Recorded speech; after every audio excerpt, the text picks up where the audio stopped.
So, when we start out as professional service providers, we are like beyond ourselves when we get our first client, right? But every client that seeks our services out is not always a good fit. So the first system I want to talk about is your pre-screening or pre-qualification system. So it all kind of starts with knowing who you serve. Those systems is something that a lot of us like to ignore because it requires us to actually dig in and create something very structured. And we're running away from structure as entrepreneurs, but you have to have the structure in your business. So the first client system is pre-qualification and pre-screening.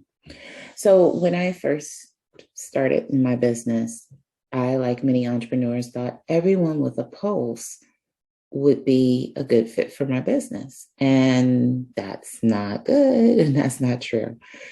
So just like in your marketing, you never want to consider everyone with a pulse a potential customer.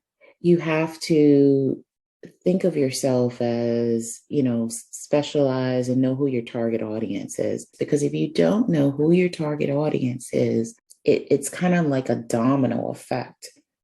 It's going to be hard to really get your business going. It's going to be hard to market. It's going to be hard to create your systems because the first system is pre-screening and pre-qualification.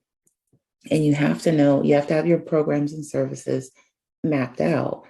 But you also have to know who's a good fit for your program and your services and who isn't. So you need to know upfront, what your process is going to be for that. So for me, I do a couple of things, and what you decide to do for you is up to you. You have to test out what works best for you in your business. But for me, I talk to people. I don't just, allow people to just book and enroll. If you have, like, let's say a service-based business other than coaching, this process is going to look a little different because there's certain services you can book straight from the website. But you may want to have a pre-screening call, and particularly if you're any kind of coach, because you want to make sure the person that's enrolling in your program is appropriate.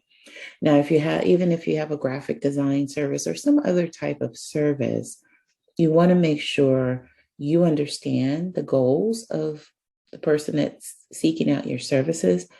And you want to make sure that your program and your services are the right fit. Can you meet their needs? Can you solve their problems? Do they need additional services? And this is for my life coaches. You have to ask, does this person need therapy? Do they need some kind of counseling? And where life coaching is not the best fit for them. So you need to make sure that the people that you bring into your program, that you're not going to do harm to them in any way, emotionally or in a way that's going to be damaging to them. You want to make sure that you have some basic questions that you're going to ask someone. And I always say, when people come into your services, you want to know what it is they need help with.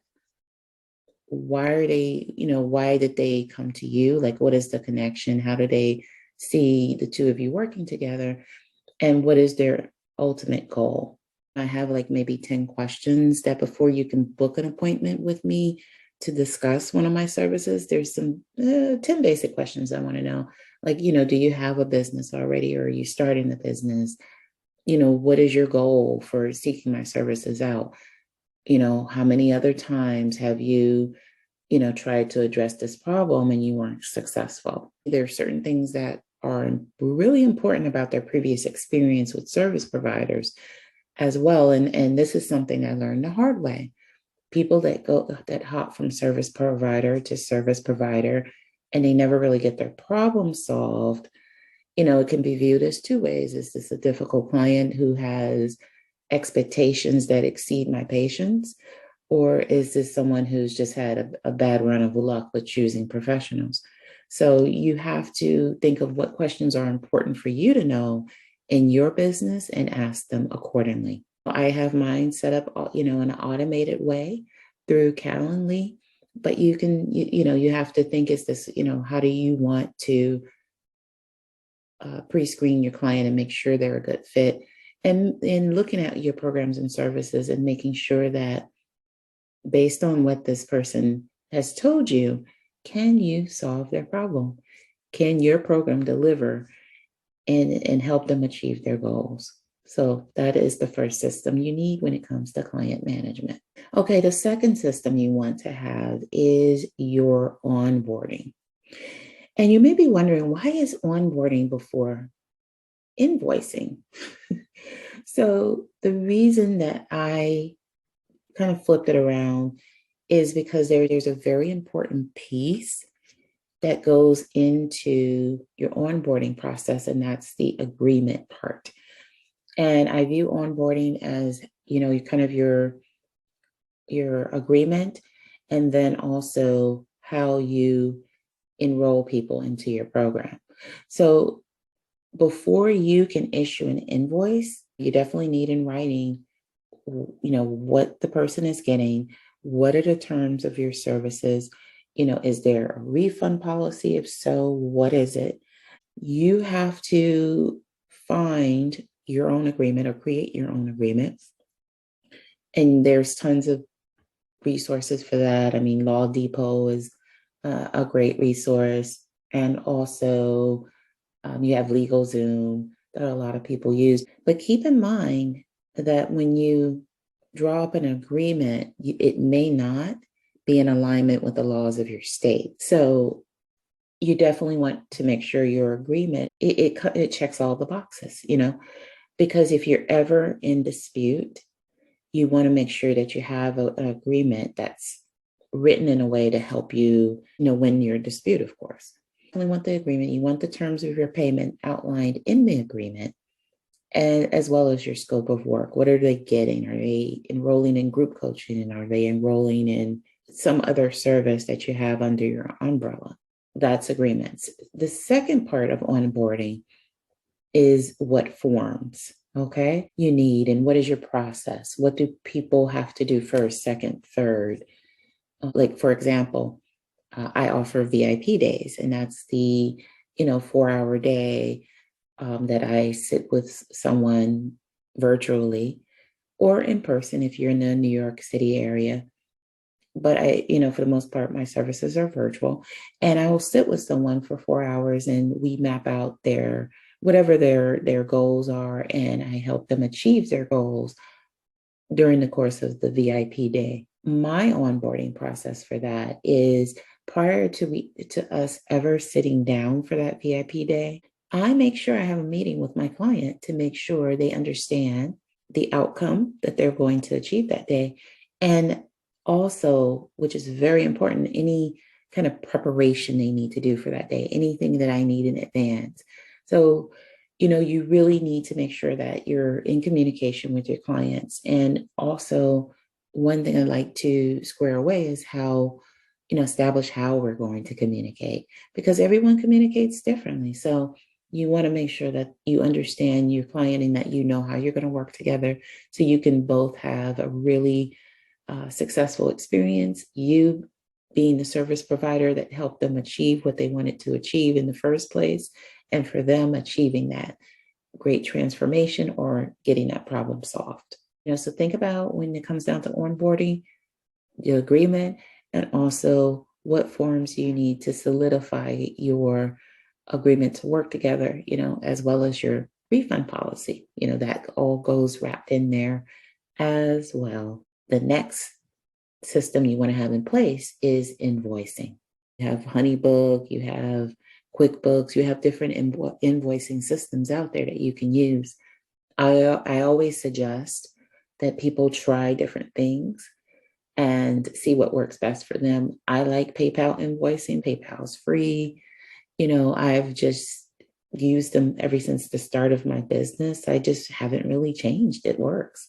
So it's up to you. And then you can also do recurring payments on there as well if you run like a membership service or anything like that. So we've covered pre-screening and pre-qualification. We've covered onboarding, we've covered invoicing. Now let's talk about your services. Your services are the heart of your everything you do, right? So you want to make sure that when you onboard someone, you have a process. So where are they coming in? What is the starting point and where are they going to end at? So if you have a group coaching program, everyone goes through the same process, right? The reason you want to have a process for how your services are delivered is because you hopefully have proven that this process is actually it actually works for your clients and that you can help your clients achieve results through your process. So whether you have a 3-step process, a 5-step process, or whatever it is that you have, you need to make sure that you have a process in place so you can service your clients. Okay, the fifth and final client management system I want to mention in this episode is your closeout. So when someone completes your program or finishes your service, you don't just want to say, oh, bye. Oh, that's it. Or you never contact them again. What is your closeout process?